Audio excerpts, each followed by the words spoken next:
السلام علیکم ورحمۃ اللہ وبرکاتہ۔ الحمد للہ وحدہ والصلاة والسلام علی من لا نبی بعدہ، اما بعد فقد قال اللہ تبارک وتعالی فی القرآن المجید والفرقان الحمید۔ اعوذ باللہ من الشیطان الرجیم، بسم اللہ الرحمن الرحیم۔ والتین والزیتون وطور سینین وهذا البلد الأمین۔ آمنت بالله صدق الله مولانا العظيم وصدق رسوله النبي الكريم ونحن على ذلك من الشاهدين والشاكرين والحمد لله رب العالمين۔ سبحانك لا علم لنا إلا ما علمتنا إنك أنت العليم الحكيم۔ رب اشرح لي صدري ويسر لي أمري واحلل عقدة من لساني يفقهوا قولي۔ اللهم صل على سيدنا مولانا محمد وعلى آل سيدنا مولانا محمد وبارك وسلم۔ بزرگان محترم، عزیز ساتھیوں،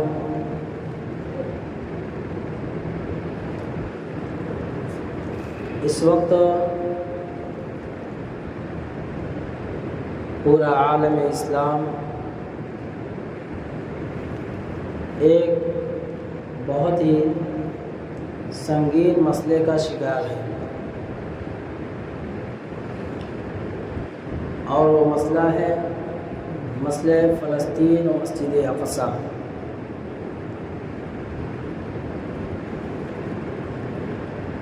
ابھی جو آیت کریمہ سورہ تین کی جو میں نے تلاوت کی ہے،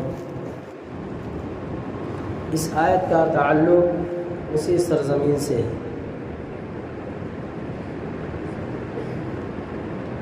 اللہ رب العزت نے تین پاک حرم ہمیں عطا فرمایا ہے، ایک مسجد حرام مکہ مکرمہ، اور ایک مسجد نبوی جو مدینہ المنورہ میں ہے، اور ایک مسجد اقصی جو فلسطین میں موجود ہے۔ تینوں حرم کا تذکرہ اللہ رب العزت نے قرآن کریم میں بیان فرمایا ہے، اور حضور نبی کریم علیہ الصلاۃ والسلام نے اس کے تقدس کو، اس کی حرمت کو، اس کی تطہیر کو، اس کی فضیلت کو، اور اس کی اہمیت کو، اس کی عظمت کو بیان فرمایا ہے۔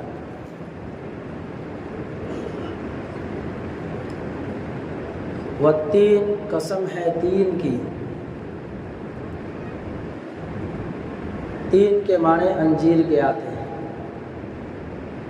اور فرمایا وہ انجیر والی زمین ملک شام کی زمین ہے۔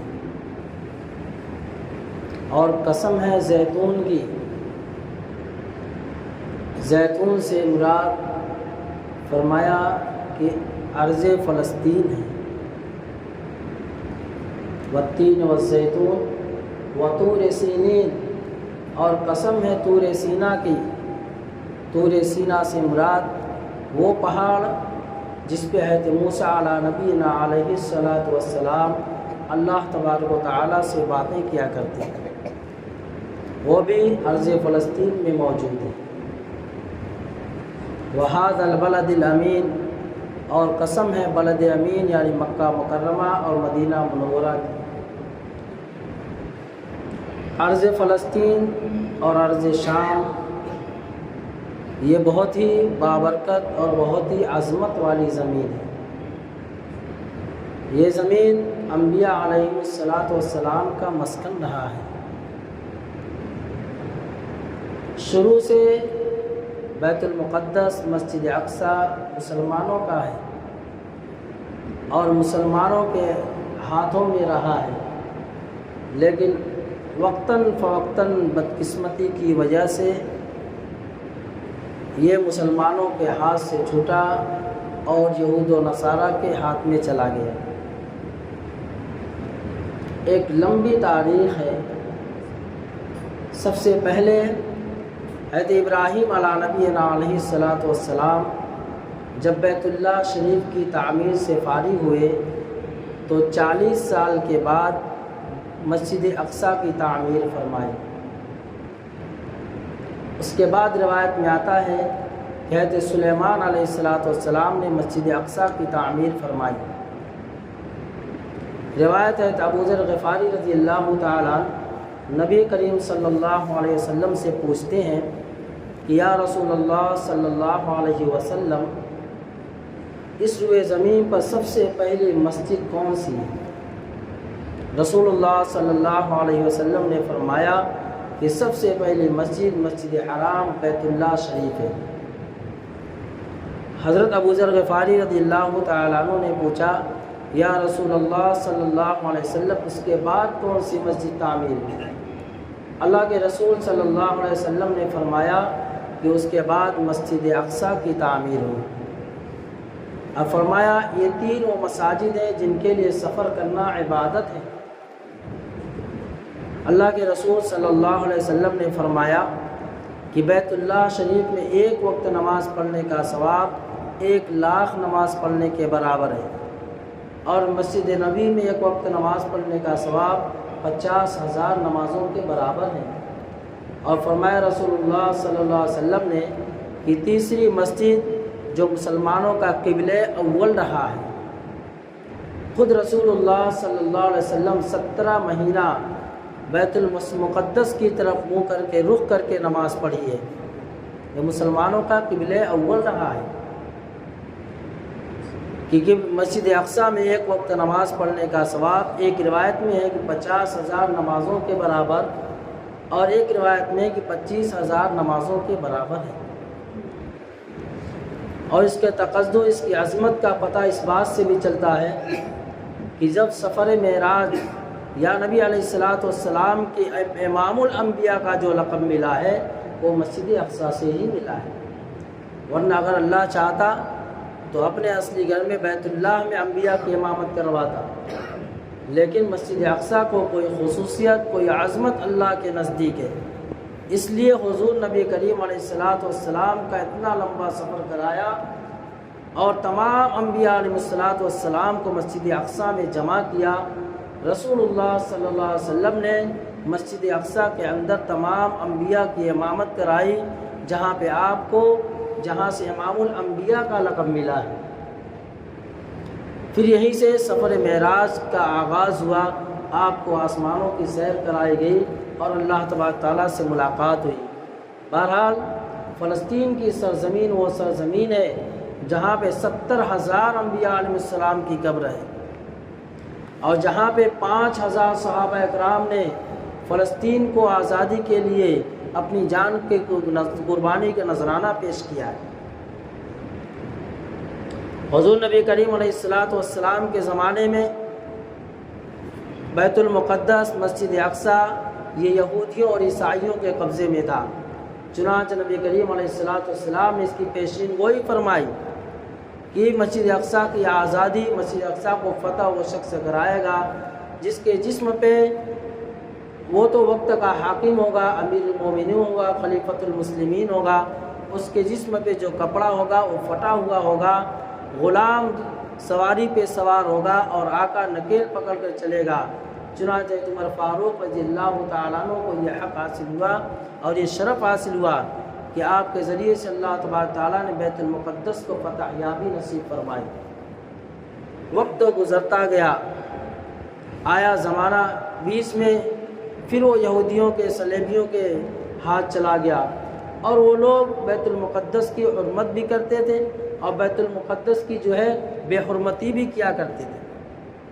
کبھی کسی کونے میں خنزیر کو باندھ دیا کرتے، کبھی استبل گھوڑوں کے باندھنے کی جگہ مقرر کر دیا کرتے، کبھی کوئی دیوار کھڑی کر دیتے، کبھی محراب و منبر کی بے حرمتی کیا کرتے تھے۔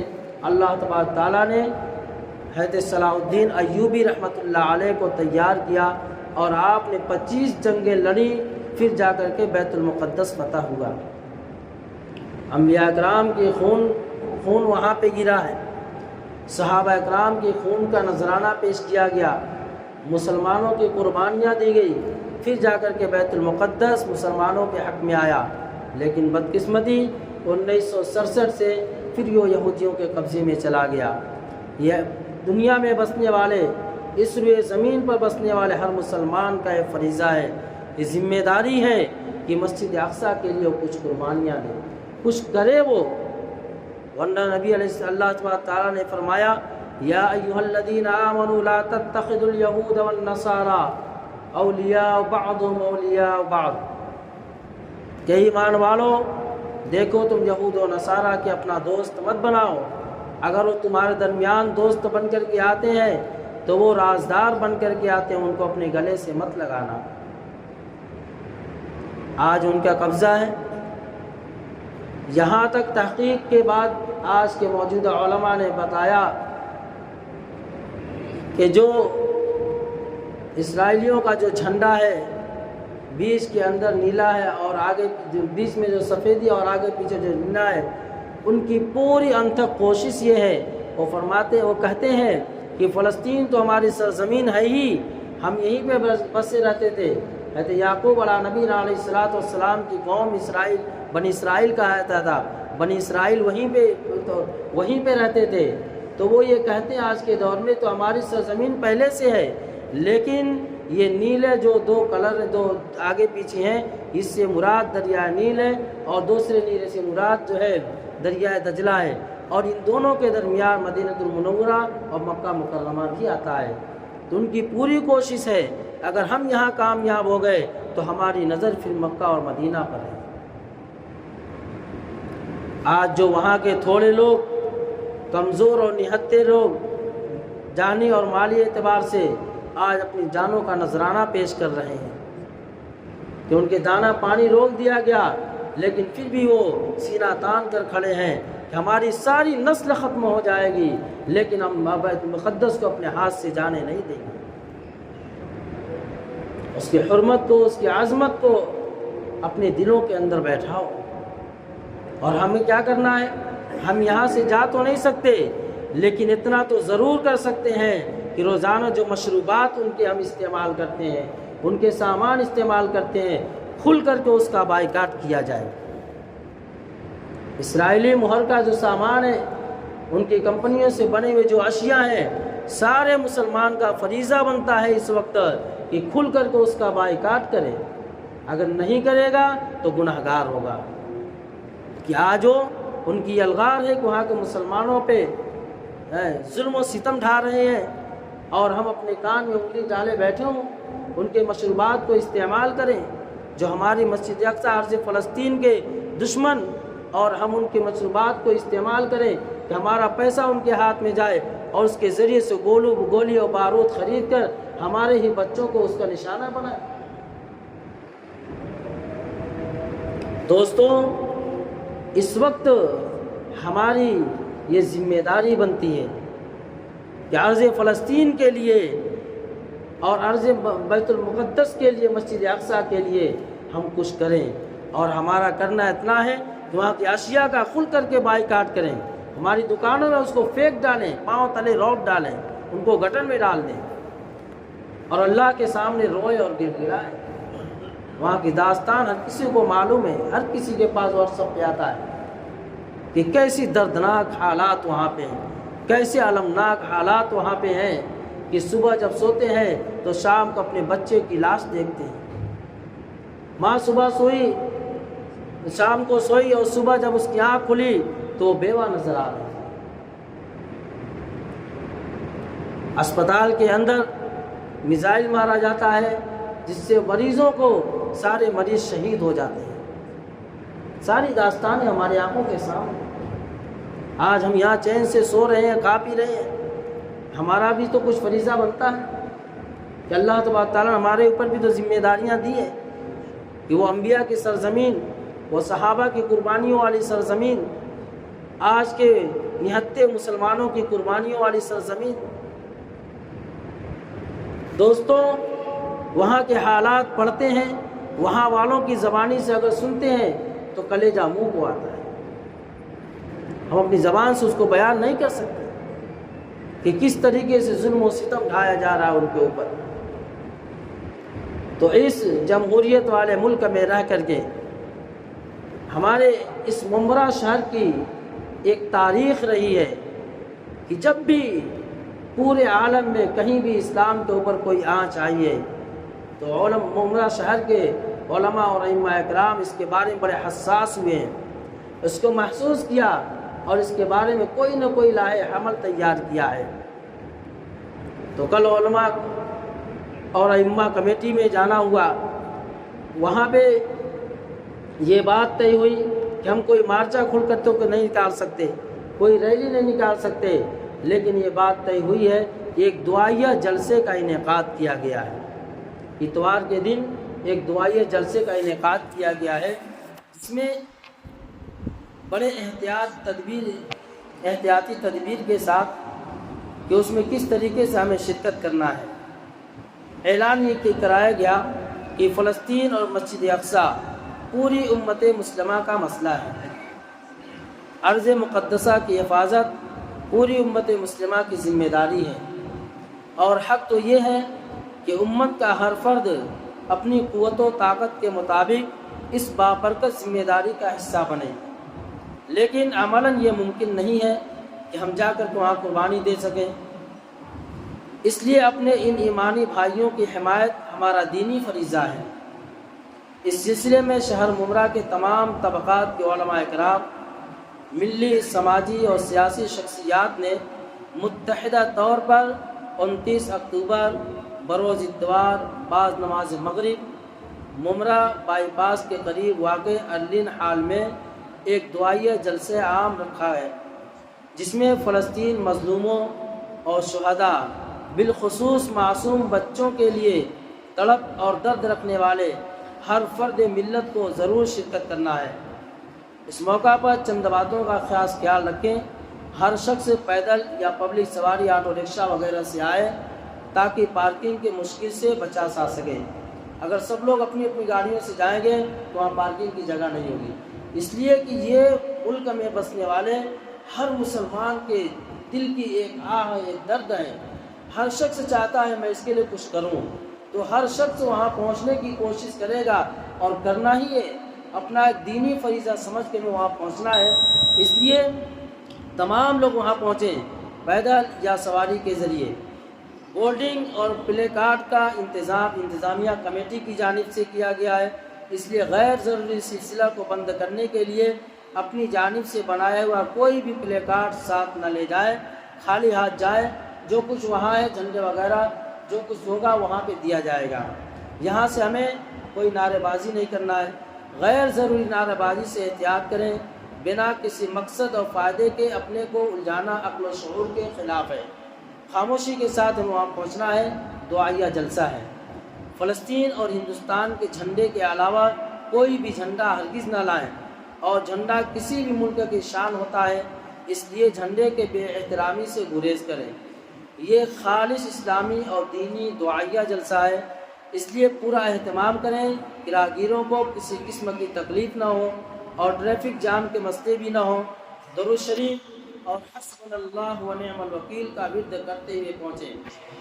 اور ایک چیز پہ اور نظر ثانی کی گئی ہے کہ کوئی بھی شخص میڈیا کے کسی بھی چینل کو کوئی انٹرویو نہ دیں۔ اگر انٹرویو کے لیے کہے تو کہے کہ ہمارے ذمہ داران اسٹیج کے پاس ہیں، آپ ان سے انٹرویو لے لیں، چونکہ گوتی میڈیا والے بھی وہاں موجود ہوں گے، سارے لوگ وہاں پہ ہوں گے، تو کبھی کبھی وہ مسئلے کو حساس بنانے کے لیے، لوگوں کو الجھانے کے لیے اور وہ پھنسانے کے لیے وہ لوگ نوجوانوں کو پکڑ کے انٹرویو لیتے ہیں، اور نوجوان بیچارے سمجھتے ہیں کہ انٹرویو دینا کیا ہے، کون سی بڑی بات ہم نے اگر انٹرویو دے دیا۔